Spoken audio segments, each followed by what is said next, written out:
Good morning, all of you. Today we are going to discuss principles of scientific management which are given by F.W. Taylor. Earlier we have discussed the principle given by Fayol. Now we are going to discuss Taylor's principle. Taylor, who is known as father of scientific management. The full name of his was Frederick Winslow Taylor, and he was born on 1856 and died in 1915.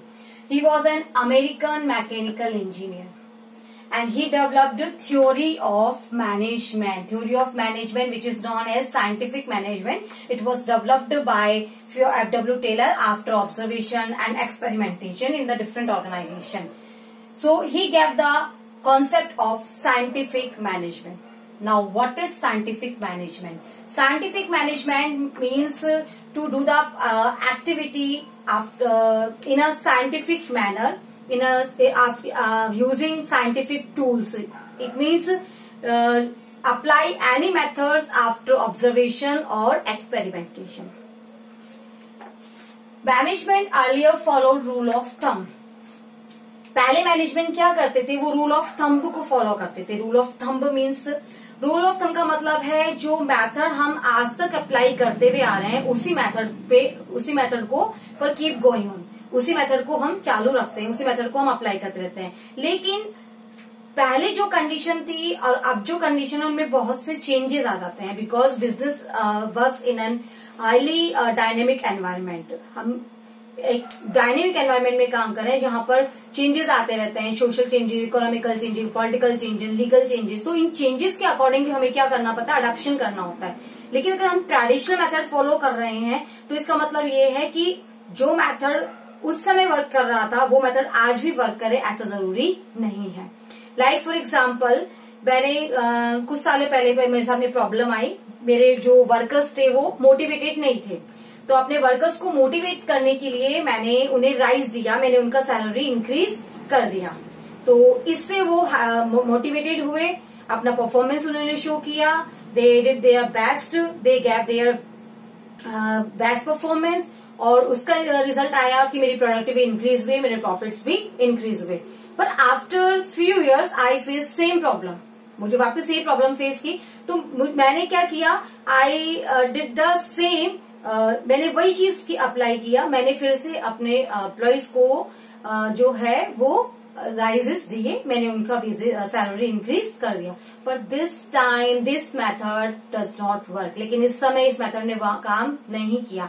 मेरे जो workers थे वो happy नहीं हुए, वो motivated नहीं हुए, क्योंकि एक ही मेथड बार बार वर्क करेगा ऐसा नहीं होता है. हमें according to the change situation, change circumstances, हमें मॉडिफिकेशन भी लाना पड़ता है. तो रूल ऑफ थंब क्या कहता है कि आप अपने पास एक्सपीरियंस के बेसिस पर डिसीजन ले लेते हैं या अपने पर्सनल जजमेंट के अकॉर्डिंग डिसीजन ले लेते हैं, लेकिन personal judgement should be replaced by scientific judgement. हमें अपने पर्सनल एक्सपीरियंस से नहीं, पर्सनल जजमेंट से नहीं, हमें अपने साइंटिफिक एक्सपेरिमेंटेशन के अकॉर्डिंग ही जो है वो डिसीजन लेने चाहिए. तो ये है रूल ऑफ थंब, जो ये कहता है कि आप अपने ट्रेडिशनल मेथड को फॉलो करते आ रहे हैं और ट्रेडिशनल मेथड में आप कोई चेंजेस नहीं ला रहे हैं. This is rule of thumb. So scientific management was proposed. अभी हमने देखा कि rule of thumb has some limitations, तो इन लिमिटेशन की वजह से scientific management was proposed, which says this applying standard methods and tools to increase the output, quality and reduce cost and wastage. Rule of thumb को हम replace करते हैं scientific management से, जो ये कहता है कि किसी भी काम को करने के लिए सबसे पहले स्टैंडर्ड मेथड्स डेवलप किए जाने चाहिए, स्टैंडर्ड मेथड्स यूज किए जाने चाहिए, टूल्स यूज किए जाने चाहिए, ताकि हमारा आउटपुट इंक्रीज हो, क्वालिटी इंक्रीज हो, हमारा वेस्टेज ऑफ रिसोर्सेज मिनिमाइज हो और हमारी कॉस्ट भी रिड्यूस हो जाए. According to Taylor, scientific management means knowing exactly what you want man to do and seeing that they do it in the best and cheapest way. Scientific management अपने आप में बहुत सिंपल है. It says that first of all decide what you want from your man. कि आपको अपने employees से, आपको अपने वर्कर से क्या चाहिए, and then see they do it in the best and cheapest way. और फिर ये देखना कि वो इसे वो अपने बेस्ट और चीपेस्ट तरीके, बेस्ट मैनर में और चीपेस्ट वे में कंप्लीट करते हैं। तो फर्स्ट ऑफ ऑल उनको बताना कि पहले डिसाइड करना कि आपको अपने वर्कर से क्या चाहिए, और फिर वो कैसे उस काम को चीपेस्ट वे और बेस्ट मैनर में कर सकते हैं, ये चेक करना। This is scientific management. Okay, तो principles, now we will discuss principle of scientific management, and our first principle is science not rule of thumb. Science not rule of thumb. This principle says that management is a science। ये हम already पढ़ भी चुके हैं कि management जो है वो साइंस की कैटेगरी में आता है। क्यों आता है? क्योंकि जैसे साइंस में after experimentation, after test, after observation हमने प्रिंसिपल्स बनाए हैं, ठीक वैसे ही मैनेजमेंट में भी जितने प्रिंसिपल्स हैं they have been observed and experimented. हमने उन्हें डिफरेंट डिफरेंट ऑर्गेनाइजेशन में, डिफरेंट डिफरेंट कंडीशन में हमने उन्हें अप्लाई किया है, ऑब्जर्व किया है, एक्सपेरिमेंट किया है, उसके बाद में ही हमने उसे प्रिंसिपल ऑफ मैनेजमेंट बनाया है। लाइक डिवीजन ऑफ वर्क है, जिसमें प्रिंसिपल कहता है कि whole work should be divided into small task and the task will be assign to one person only to get the specialisation.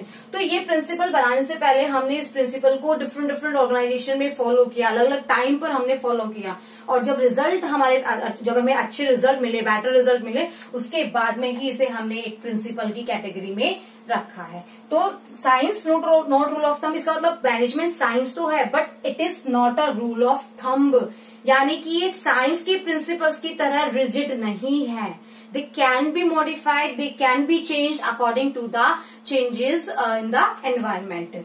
Not rule of thumb का मतलब हम उन्हें इतनी रिजिडली फॉलो नहीं करते हैं। साइंस के जो रूल्स हैं वो आज से 100 साल पहले भी यही थे और आज से 100 साल बाद में भी यही रहने वाले हैं, लेकिन जो हमारे मैनेजमेंट के प्रिंसिपल्स हैं वो हम कभी भी रिजिडली फॉलो नहीं करते हैं, उनमें हम चेंजेस लाते रहते हैं। जैसे जैसे एनवायरमेंट में चेंजेस आते हैं, बिजनेस एनवायरमेंट में चेंजेस आते हैं, जैसे जैसे सर्कमस्टेंसेस चेंजेस होती है, हम अकॉर्डिंग टू द चेंजेस हम भी अपने प्रिंसिपल्स में मॉडिफिकेशन ले आते हैं।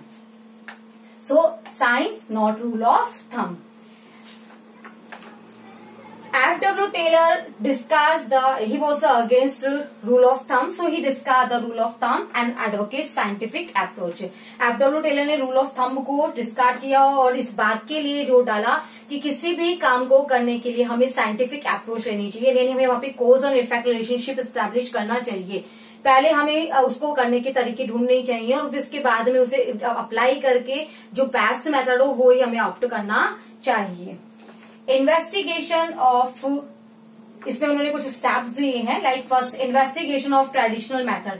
किसी भी मेथड को यूज करने से पहले, किसी भी ट्रेडिशनल मेथड को, उन्होंने ये नहीं कहा है कि हमें कोई ट्रेडिशनल मेथड फॉलो नहीं करना है, उन्होंने कहा है मेथड को according to the change condition हमें मॉडिफाई कर लेना है।